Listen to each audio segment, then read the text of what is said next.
Good day. Today, we examine Accion in Rem Verso, a key concept frequently tested in the bar examinations, stemming from the principle against unjust enrichment.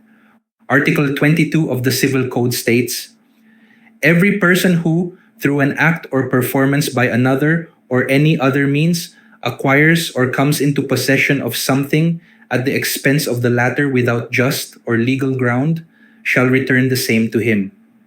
This embodies the maxim nemo cum alterius detrimento locupletari potest. No one shall enrich himself at the expense of another. It prevents retaining benefits against justice, equity, and good conscience.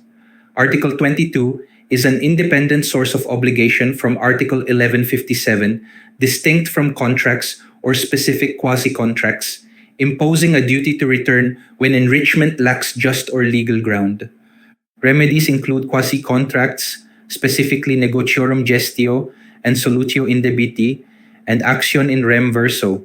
Accion in rem verso is the specific action to enforce Article 22, allowing recovery from someone unjustly enriched at another's expense. Unjust enrichment, accion in rem verso, and its distinction from solutio indebiti are common bar exam topics. Understanding these is crucial for civil law success. Accion in rem verso is a subsidiary legal remedy based on Article 22, allowing recovery when a defendant is enriched at the plaintiff's expense without just or legal ground. Its goal is equity, compelling the return of property or its value acquired without just cause, causing loss to the plaintiff. It seeks restitution or indemnification. Jurisprudence requires 4 concurrent elements for action in rem verso to succeed. 1. The defendant must have been enriched, meaning received a benefit whether tangible or intangible. 2. The plaintiff must have suffered a corresponding loss or detriment.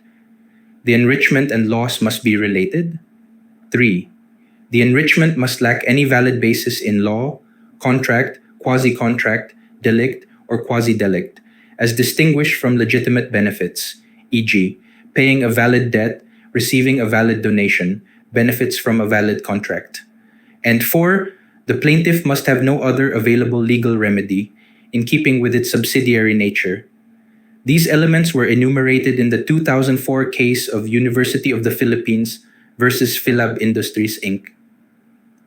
A common point of confusion is the distinction from solutio indebiti, which is a nominate quasi-contract under Articles 2154 to 2163. Quasi-contracts, as defined under Article 2142, arise from lawful voluntary unilateral acts to prevent unjust enrichment. Article 2154 describes solutio indebiti in the following manner. If something is received when there is no right to demand it, and it was unduly delivered through mistake, the obligation to return it arises. The elements of solutio indebiti are 1.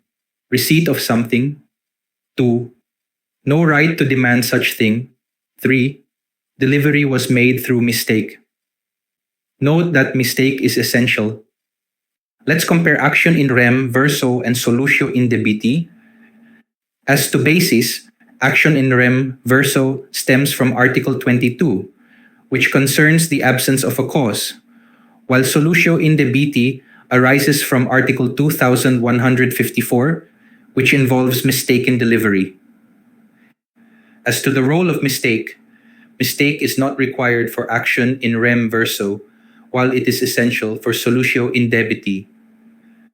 As to source, accion in rem verso is derived from law, specifically Article 22, while solutio indebiti is derived from quasi-contract as provided for under Articles 2142 and 2154. As to scope or nature, accion in rem verso is broader but subsidiary, while solutio indebiti is specific, applying only in cases of mistaken payment or delivery. Note, however, that solutio indebiti is a specific type of unjust enrichment if it applies, meaning there was mistaken payment, then the subsidiary action in Rem Verso cannot be used. It is emphasized that action in Rem Verso is fundamentally subsidiary. It applies only if the plaintiff has no other legal remedy. It is unavailable if claims can be based on contract, quasi-contract, namely negotiorum gestio and solutio indebiti, delict or crime, or quasi-delict or tort. Subsidiarity upholds the hierarchy of specific remedies, preventing Accion in Rem Verso from supplanting them. It reflects equity's role, stepping in only when law provides no other path. Some jurisprudence might provide further insights into the subsidiary nature of Accion in Rem Verso. In the 2010 case of Shinryo, Philippines Company, Inc. versus RRN Incorporated, the Supreme Court rejected Shinryo's argument that RRN should be liable for manlift rental costs based on the principle of unjust enrichment. The court explained that for an unjust enrichment claim or action in Rem Verso to succeed, the claimant must prove, among other things, that the enrichment was without just or legal ground and that no other remedy based on contract, quasi-contract, crime, or quasi-delict is available. In this case, the court found that Shinryo failed to demonstrate that RRN's use of the manlift lacked a legal or just basis derived from their contractual agreement. Furthermore, since Shinryo's claim originated from the contract itself, another legal remedy was available, negating a necessary condition for the unjust enrichment principle to apply. Consequently, the court concluded that the principle of unjust enrichment was not applicable. In the meantime, in the 2014 case of Loria versus Munoz, the Supreme Court's ruling centered significantly on the principle of unjust enrichment, as defined under Article 22 of the Civil Code. The court found that Carlos Loria had received 2 million pesos from Ludolfo Munoz Jr. for a promised subcontract which never materialized. Despite the failure to deliver the subcontract, Loria retained the money. The court determined that this situation met the two conditions for unjust enrichment. Loria benefited by keeping the money without a valid basis or justification, and this benefit was derived at Munoz's expense.